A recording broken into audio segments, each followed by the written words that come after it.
Còn cái đê tao. Đê rồi mà. Mong ta mấy mà. Ui chị ăn nè.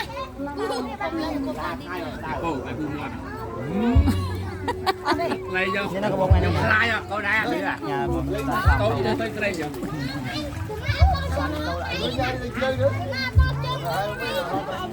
Chết thẹn tắt ra nổ. Thấy ghê. Con chúng cái nắp lá hai âm tay. Hai âm tay.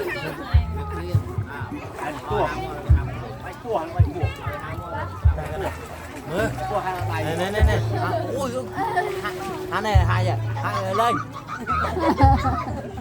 mở Luôn. lên Là nó tú. năm một Sai. Nó rang nhăm nhăm ấy thôi.